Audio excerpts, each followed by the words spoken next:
अस्सलाम वालेकुम dear students. Previous lecture में हमने नेस्ट इंटरवल प्रॉपर्टी और उसका प्रूफ किया था। अब हम स्टार्ट करने जा रहे हैं, उससे नेक्स्ट टॉपिक है द अनकाउंटेबिलिटी ऑफ आर। तो इस पे जो फर्स्ट थ्योरम बेस करता है, theorem number 2.5.4, the set R of real number is not countable.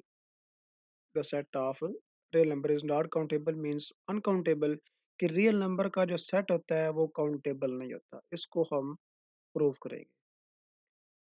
इसको देखें, यहाँ पे इसको प्रूव कैसे किया जाता है, ये जस्ट उसके बारे में थोड़ा सा मेंशन कर रहे हैं कि we will prove that the unit interval. इसके अंदर हम करेंगे क्या, कि अगर हम एक यूनिट इंटरवल लेते हैं और इज एन अनकाउंटेबल सेट, अगर हम इसको कहते हैं कि ये क्या है, अनकाउंटेबल है, इसको हम प्रूव कर देते हैं कि ये अनकाउंटेबल है। This implies that the set R is an uncountable set. अगर हमने एक यूनिट इंटरवल लिया है, वो हमने प्रूव करवा दिया कि ये अनकाउंटेबल है, तो रियल नंबर जो होगा, जो उसका सेट होगा, वो भी क्या हो जाएगा, अनकाउंटेबल सेट हो जाएगा। बिकॉज क्योंकि ये क्या करेगा, उससे बिलोंग करता है आर से। This belongs to a real number. So for if R were countable, then the subset I would also be countable. और अगर आर जो हो वो काउंटेबल हो, तो उसका जो सबसेट लेंगे वो भी काउंटेबल होगा।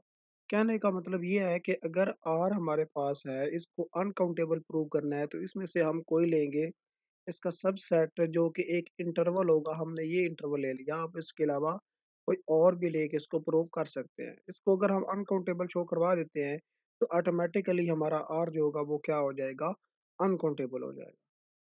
तो इसका प्रूफ स्टार्ट करते हैं। The proof is by contradiction. जो प्रूफ है इसका, वो हम कंट्राडिक्शन से लेंगे। If we assume that I is countable, है यहाँ पे हम सपोज कर रहे हैं कि जो इंटरवल आई है, जो कि हमने लिया हुआ है 0 1, 0 and 1, ये इंटरवल जो है ये क्या है, काउंटेबल है। Then we can enumerate the set as. देखें, काउंटेबल अगर है, तो काउंटेबल का मतलब ये है कि इसके एलिमेंट को हम लिस्ट कर सकते हैं, इसके एलिमेंट को लिस्ट किया जा सकता है।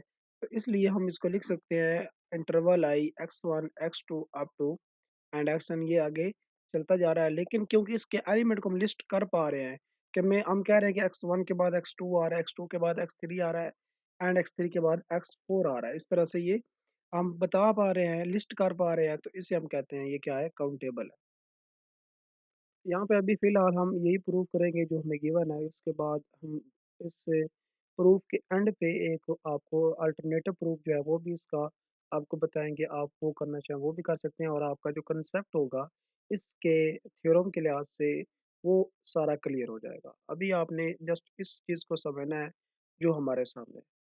तो उस हमने कहा है कि हम अज़्यूम कर रहे हैं कि आई जो है वो काउंटेबल है। अगर ये काउंटेबल है, तो काउंटेबल होने का ये मतलब है कि इसके एलिमेंट को हम लिस्ट कर सकते हैं, और अनकाउंटेबल होने का ये मतलब होगा कि इसके एलिमेंट को हम लिस्ट नहीं कर सकते।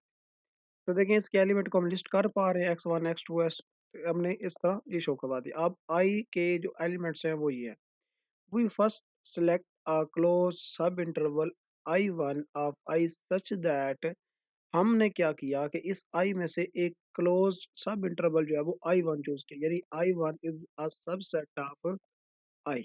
ये हमने इसमें से चूज किया है। तो हमने ये चूज इस तरह से किया है कि आई एक्स वन जो होगा वो बिलोंग्स नहीं करेगा I1 से, यानी कि ये वाला जो x1 है ये I1 से बिलोंग नहीं करता।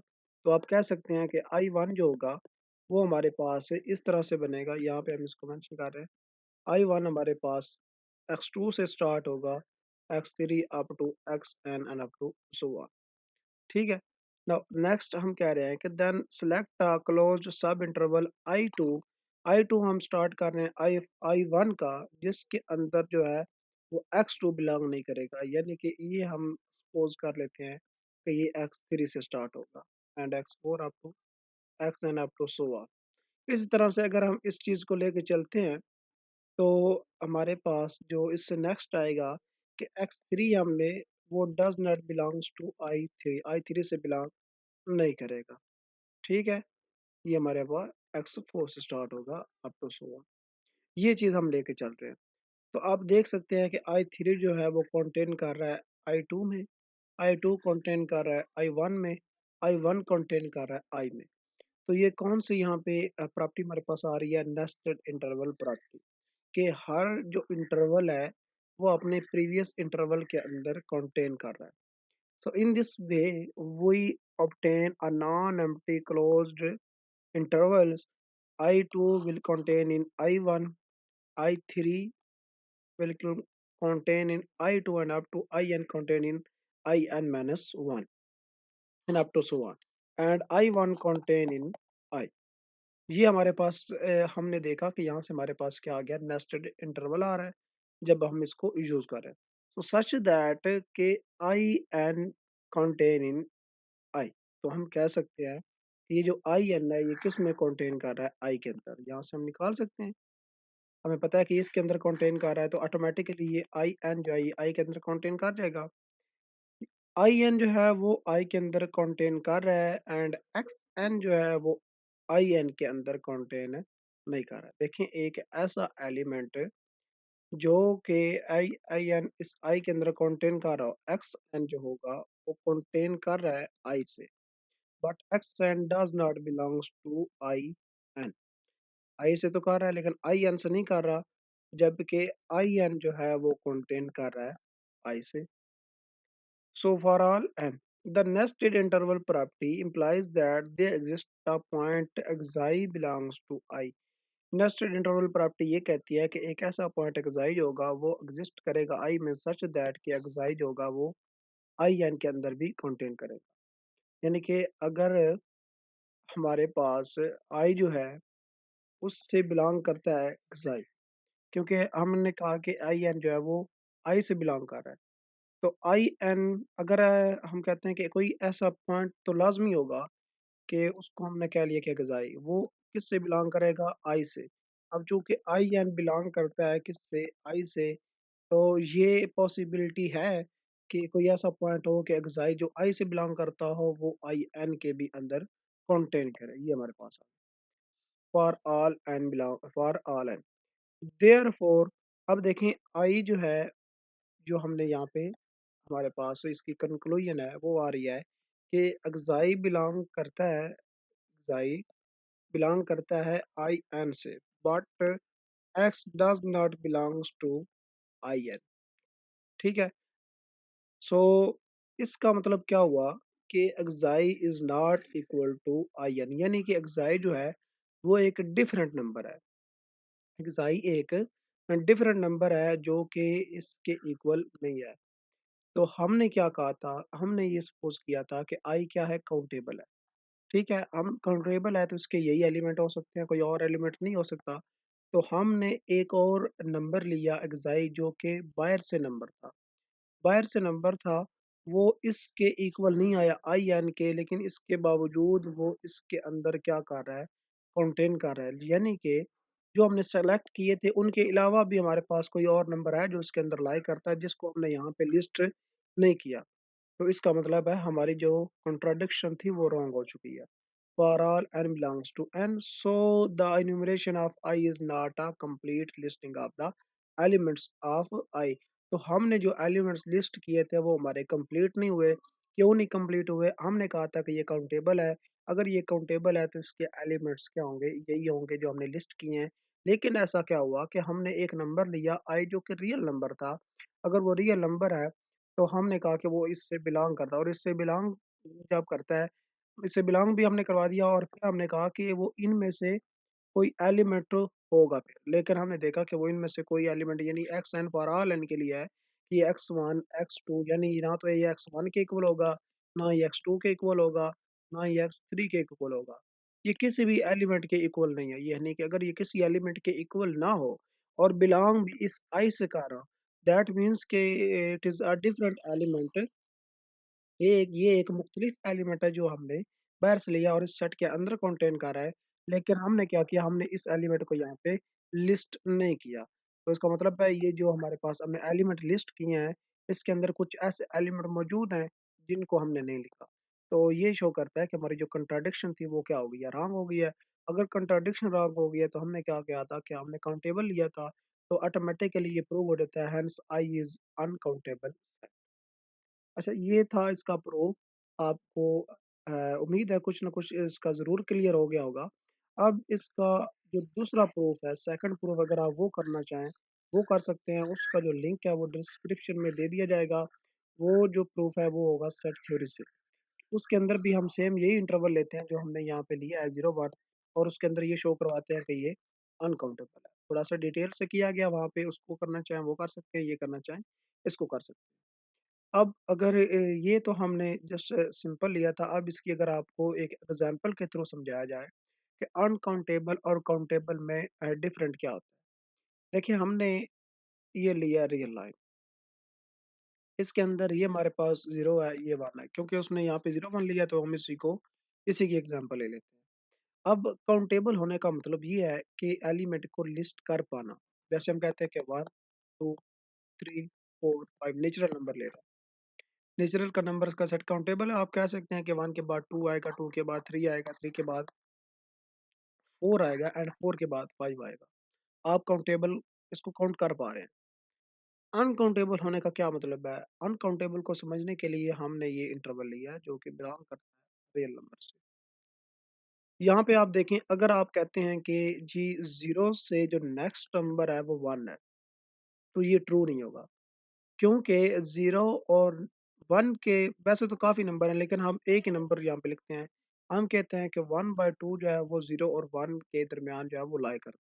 आप इसको पॉइंट में भी ले सकते हैं, आप ले लें कि 0.5, कि 0.5 जो है वो 0 और 1 के दरमियान लाई करता है। तो इसका मतलब है कि 0 से जो नेक्स्ट नंबर है वो 1 नहीं है, वो कौन-सा आ गया? हमारे पास में एक ऐसा नंबर मिल गया इसके दरमियान जो कि 0.5 है। इसका मतलब है 1 is the not next number two 0। सो आप कहते हैं कि चलें जी, 0 से जो नेक्स्ट नंबर है वो अगर 1 नहीं है तो फिर 0.5 होगा। ये फिर दोबारा रॉन्ग हो जाएगा, क्योंकि 0.5 0.5 और 0 के दरमियान, यानी 0 से जो नेक्स्ट नंबर हम ले सकते हैं यहाँ पे 0.3, एक और नंबर में मिल गया। आप कहते हैं ठीक है जी, 0 से 0.3, 0 से 0.3 के दरमियान, यानी 0 से नेक्स्ट नंबर जो है वो 0.3 है। लेकिन क्या होता है कि इसके दरमियान हमें एक और नंबर मिल जाता है जिसको हम क्या लेते हैं कि 0.1। इसका मतलब है कि 0.3 जो नेक्स्ट नंबर नहीं है। आप कहते हैं जी 0 से नेक्स्ट नंबर 0.1 है। इसके दरमियान हमें एक और नंबर मिल जाता है जिसको हम कहते हैं 0.001। आप कहते हैं कि ये इससे नेक्स्ट नंबर है, तो हमें एक और नंबर मिल जाता है 0.0001। आप कहते हैं कि ये इसका नेक्स्ट नंबर है। तो इस तरह से अगर आप काउंट करते जाएँगे, तो आप कभी भी ये नहीं कह पाएँगे कि 0 से नेक्स्ट नंबर कौन-सा है। हमेशा जब भी आप कहेंगे कि ये 0 से नेक्स्ट नंबर है, उसके दरमियान आपको कोई ना कोई और नंबर जो होगा वो लाज़मी मिल जाएगा। सो इसलिए अगर हम इसके एलिमेंट को लिस्ट नहीं कर पा रहे, ये हमने जस्ट एक इंटरवल लिया है। ये तो एक इंटरवल है आर में से, इसका आर का ये क्या है, इससे बिलॉन्ग करता है, एक सबसेट है उसका। अगर हम सिर्फ़ इसके ही नहीं, बल्कि इसको छोड़ के हम सिर्फ़ ये ही नहीं बता पा रहे कि 0 से नेक्स्ट नंबर कौन-सा है, तो ये इंटरवल को हमने क्या बताना है? फिर इंटरवल इसका सबसेट है, तो इसको हम कैसे बता पाएँगे कि नेक्स्ट इसके एलिमेंट को किससे कैसे लिस्ट कर पाएँगे? तो इससे ये प्रूव हो जाता है कि अगर ये इंटरवल अनकाउंटेबल है, तो ये आर क्या होगा? अनकाउंटेबल होगा, इसके एलिमेंट को हम लिस्ट नहीं कर सकते। तो आपने ये याद रखना है कि जो रियल नंबर का सेट होता है, ये अनकाउंटेबल होता है, इसलिए अनकाउंटेबल होता है कि इसके एलिमेंट को हम लिस्ट नहीं कर सकते। तो ये था हमारा प्रूफ। अब आपको ये कांसेप्ट भी क्लियर हो चुका होगा कि इसको अनकाउंटेबल हम क्यों कहते हैं और ये किस तरह से होता है। इससे नेक्स्ट है हमारे पास ये एक पैराग्राफ गिवन है। The fact that the set R of the real number is uncountable can be combined with the fact that the set Q of the rational number is countable. के जो rational number का set होता है वो countable होता है, और real number का हमने कहा है कि अनकाउंटेबल होता है। अब रियल नंबर के अंदर रैशनल नंबर भी और इर्रेशनल नंबर दोनों कंटेन करते हैं। अगर रैशनल नंबर का सेट काउंटेबल है तो इर्रेशनल का क्या होगा? अनकाउंटेबल होगा। To conclude that the R minus Q, अगर आर में से हम रैशनल नंबर को निकाल दें तो बाकी कौन से नंबर मिलेंगे? Irrational. Of irrational numbers is uncountable. तो काउंटेबल हमने उसमें से माइनस कर दिया आर, क्योंकि अनकाउंटेबल था, तो बाकी हमारे पास जो इर्रेशनल नंबर का जो सेट आएगा वो क्या होगा, अनकाउंटेबल होगा। Indeed since the union of the two countable set is countable, याद रखें कि अगर कोई दो सेट काउंटेबल हैं तो उनका यूनियन भी काउंटेबल होगा, अगर कोई दो सेट अनकाउंटेबल हैं तो उनका यूनियन भी अनकाउंटेबल होगा। तो therefore R minus Q is countable. तो इसमें से then since R is equal to जो रियल नंबर का सेट है वो किसका है, रैशनल नंबर और इर्रेशनल नंबर का एक सेट है। सो हम we conclude that R is also countable set. यहाँ पे अगर हम कह रहे हैं कि if R minus Q is countable, ये हम वैसे ले रहे हैं कि इसको सपोज कर रहे हैं कि अगर ये काउंटेबल हो, हमें पता है कि रैशनल नंबर का सेट का क्या है, काउंटेबल है, तो काउंटेबल का अगर यूनियन काउंटेबल से लें तो आर हमारे पास क्या हो जाता है, काउंटेबल हो जाता है। लेकिन ये क्या है, एक कंट्राडिक्शन है, क्योंकि हमारे पास जो रियल नंबर का सेट होता है वो काउंटेबल नहीं होता। Therefore the set of irrational number is uncountable. तो यहाँ से ये प्रूव हो जाता है कि इर्रेशनल नंबर का जो सेट होता है वो अनकाउंटेबल होता है, क्योंकि दो काउंटेबल, अगर हम इर्रेशनल भी काउंटेबल हो, रैशनल भी काउंटेबल हो, तो इनका यूनियन लेंगे तो आर भी काउंटेबल होगा। तो आर क्योंकि अनकाउंटेबल है तो इसलिए का मतलब है इन दोनों में से कोई एक अनकाउंटेबल होगा, तो वो कौन सा है, इर्रेशनल नंबर का सेट, जिसको हम क्यू प्राइम से शो करते हैं, इसको यहाँ पे आर माइनस क्यू लिया। उससे नेक्स्ट यहाँ पे हमारे पास नोट है, ये एक इम्पोर्टेंट नोट है, तो इसके अंदर कहता है कि the set of real numbers can also be divided into two subsets of the numbers called algebraic numbers and transcendental numbers. अच्छा देखें, जो हमारे पास सेट ऑफ रियल नंबर है इनको दो तरह के नंबर्स के में यहाँ पे डिवाइड किया गया है, एक है अलजेब्राइक नंबर्स और दूसरा है ट्रांसडेंटल नंबर्स। अच्छा, अलजेब्राइक नंबर जो होते हैं वो कहता है कि अ real number is called algebraic if it is a solution of a polynomial equation where all the coefficients of the polynomial p are integers। जो अलजेब्राइक नंबर होते हैं ये क्या होते हैं, ये सॉल्यूशन होते हैं पोलिनोमियल इक्वेशन के, ठीक है, और इस तरह के उनके जो कोएफिशिएंट्स हों वो क्या हों, कोई इंटीजर्स गिवन हो, इंटीजर हों, तो उनके जो सॉल्यूशन होंगे वो क्या होते हैं, अलजेब्राइक नंबर होते हैं। इसकी एग्जांपल के लिए आपको यहाँ पे अगर हम कहें कि हमारे पास इक्वेशन है x square minus two is equal to zero, ये हमारे पास एक पोलिनोमियल इक्वेशन है। अब इसका जो सोल्यूशन है वो क्या है, x is equal to under root two. ठीक है, अब यहाँ पे देखें इसके जो कोएफिशिएंट है वो एक इंटीजर है, यहाँ पे वन गिवन है, तो इसका इंटीजर है। ठीक है, और यहाँ पे ये वैसे ही इसका भी कोएफिशिएंट ये हमारे पास वैसे कांस्टेंट है, तो इसका कोएफिशिएंट अगर इंटीजर होगा तो इसका जो सॉल्यूशन हमारे पास आएगा पॉलिनोमियल का वो क्या होगा, एक अलजेब्राइक एक्सप्रेशन होगा। तो ये हमारे पास एक अलजेब्राइक एक्सप्रेशन है। इसके अलावा आप कोई और एग्जांपल ले सकते हैं, जिस तरह से अगर आप कहते हैं कि 1/2 माइन 1/2 एक्स 1/2 एक्स, आप या इस तरह से आप कोई और ले सकते हैं 4 x square minus 4 is equal to 0। तो यहाँ से अगर आप इसकी वैल्यू निकालते हैं इज इक्वल टू 4, ये हमारे पास x इज इक्वल टू आ जाएगा +-1। तो ये +-1 क्या है, अलजेब्राइक एक्सप्रेशन। तो ये हमारे पास होते हैं अलजेब्राइक। और ट्रांसडेंटल कौन से होते हैं, ट्रांसडेंटल ऐसे होंगे, यहाँ पे इसकी पहले डेफिनेशन करते हैं, real number is called transcendental if it is not algebraic number. अगर वो अलजेब्राइक नंबर नहीं होगा तो वो क्या होगा, ट्रांसडेंटल होगा। It can be prove that the set of algebraic number is countably infinite. Transcendental में क्या आती है, इसकी एग्जांपल में आता है pi and A exponential number. अब ये आप देखें, ये हमारे पास नंबर है, ये किसी भी पोलिनोमियल के, याद रखें कि सॉल्यूशन जो होंगे वो नहीं होंगे ऐसे पोलिनोमियल जिनके क्या हो, इंटीजर आ रहे हो। यानी कि अगर आप कहते हैं कि किसी इक्वेशन के अंदर पुट करते हैं, आपको पता है कि इनकी वैल्यूज जो होती हैं, पाई की अगर लेते हैं 3.14, आपको ये आगे चलती जा रही होती है, तो आप अगर पुट करते हैं तो एग्जैक्टली जो राइट और लेफ्ट साइड जब इक्वल नहीं आती, उसमें थोड़ा सा जो नंबर्स का डिफरेंस जो है वो आ रहा होता है। तो इसलिए जो इस तरह के नंबर होते हैं, पॉइंट्स में आप कह लें, डेसिमल में, वो जो होते हैं वो इस तरह के नंबर के राइट और लेफ्ट इक्वल ना है, या इंटीजर्स पोलिनोमियल के, किसी पोलिनोमियल के, ऐसा पोलिनोमियल जिसके कोएफिशिएंट इंटीजर्स हों, उनके सॉल्यूशन ना हो, वो कौन से होते हैं, ट्रांसडेंटल नंबर होते हैं। यहाँ पे इसमें एग्जांपल दे दिया है, pi and e are the transcendental numbers. तो इसके बाद नेक्स्ट अगर हम आते हैं तो यहाँ पे हमारे पास टॉपिक है बाइनरी रिप्रेजेंटेशन।